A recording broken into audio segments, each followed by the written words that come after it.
guys have been working really hard on your research project to think about environmental issues important to you.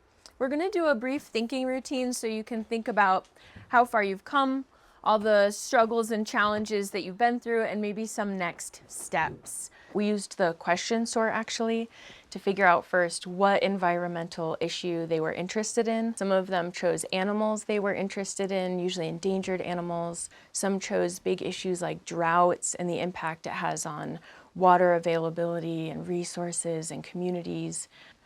And then they've spent all this time researching and thinking through this specific environmental issue. But we're at a point where I wanted them to consider everything they'd already done so we could think about where we wanted to go and what they still needed to accomplish. I chose the ESP+I thinking routine to help prompt my students reflecting. So if you look at your sheet, you'll see that there's a section. This is a thinking routine that we call ESP and I. The first section says experiences. This is everything that you've done. You're going to reflect on the key actions, steps, choices that you made that you thought were important to advancing your work. I was learning how the ecosystem under the sea thrives and how it can fall so easily. Some experiences that, some actions that I had to do to work on my project was to get the info, because without the info, it wouldn't really be a good project. We mainly thought about what we think is happening in the world, and then how can we fix that, and then we didn't we make a list and then brought things towards the middle. All right, so we deciding whether or not to do the poster board. What categories did you guys decide on?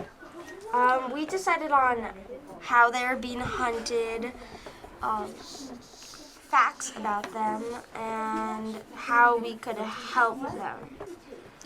And then will you guys move on to this section? What struggles did you come across? Were there challenges, confusions, missteps along the way? Sometimes we forgot some steps, and sometimes we jumped ahead. Yeah, and sometimes someone needed to do something, and they said that they did it, but they didn't do that, and that was a setback. I really thought that this thinking routine would help them consider the actions they'd already taken, the challenges that they'd worked through and needed and had already overcome, as well as the lingering questions that they still have. And another struggle is sometimes getting along with me and my partner when we're trying to choose a part of our code and we don't really agree on it. And were you guys able to overcome those struggles? Yes. And do you know how you overcame them? Usually by joking with each other. Yeah, bringing some levity and humor to the situation. Yeah. Okay. And I did notice you guys took the time to tell each other what you were feeling. Yeah. So instead of just letting it build up, I remember you saying, "I'm feeling frustrated when," and I thought that was a really great way to handle your challenges. We spend a lot of time in class thinking through how we can talk to each other, how we can be honest about our needs, how we problem solve with a partner, to allow for good communication and to allow for their creations to show everyone's thinking. We've been trying to do a yes and instead of just shutting down someone's thinking, I want this to be mine. They're thinking, how could we include your ideas and my ideas? What made you change your mind? What had happened? Yeah. I'm just curious. And I'm hoping that the lingering questions would allow them to realize what they still needed to research. And additionally, I wanted them to think about their insights. What had they already learned, just very clearly, very thoughtfully. And I really liked the way that this thinking routine laid out the different pieces. All right, so how are you guys doing? We're doing good. We have been having to think a lot. Okay. Will you guys take a look at the last two sections? So I'm going to point them out to you, and I want you guys to record a little bit of your thinking. So the puzzles section, that's wonderings, questions that are still remaining for you. So like since me and Audrey are droughts, even though we know what's happening because of this and this, why do we still do this and this? Ooh, that's a good one. Okay.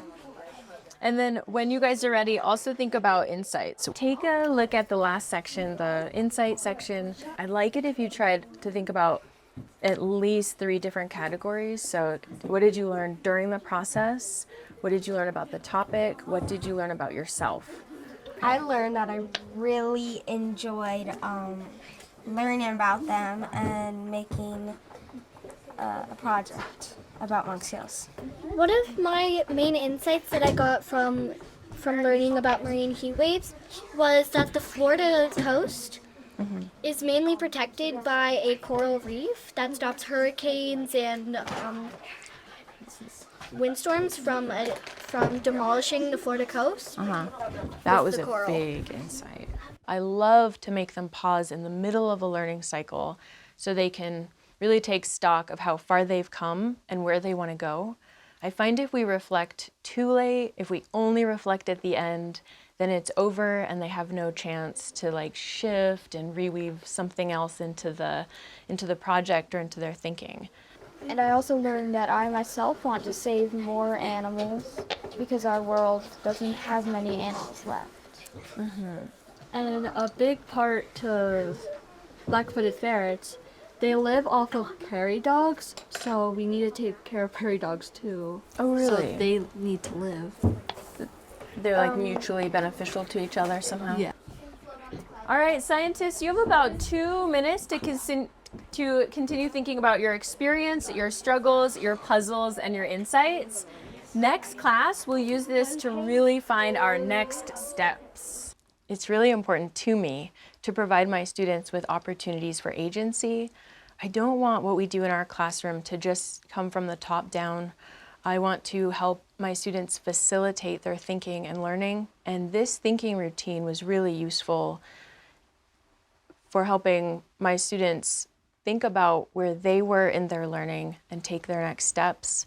I know you guys said that you realized Scratch was really hard. Because if we don't save our project, then it had to be deleted and then we had to restart it. Yes, Scratch was a tricky program to use. And you guys did have to start over. We did. And did you find that you were pretty flexible, or were you devastated? I was flexible with it, but sometimes it was a little tricky to get everything set it up and what to say. All right, scientists, you have about 1 minute. Wrap up your sentences. As you know what you're thinking, come bring your papers to the front.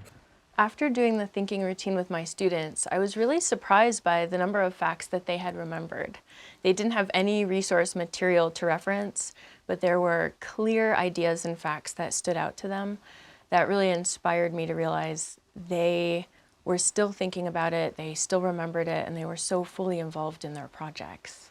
I was surprised that some of my students, they had a really hard time naming the process they had gone through and the struggles that they had overcome and the struggles that still remained. Some of them have very clear challenges left over, and they really weren't able to see them or articulate them. And so I think that's really important to me as an educator, to see what do the students realize and what do we need to start naming, what do we need to start noticing during our class periods. Now that we've done this thinking routine, students are going to use the thinking routine to create their next steps. Some are interested in taking actions, some realize they still need more research.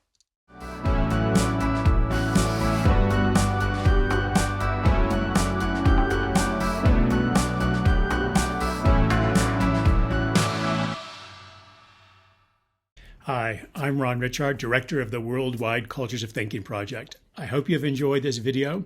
It's always a pleasure to see teachers using the thinking routines to build a culture of thinking in their classroom. Subscribe to this YouTube channel to keep updated on all of our new videos. Thanks.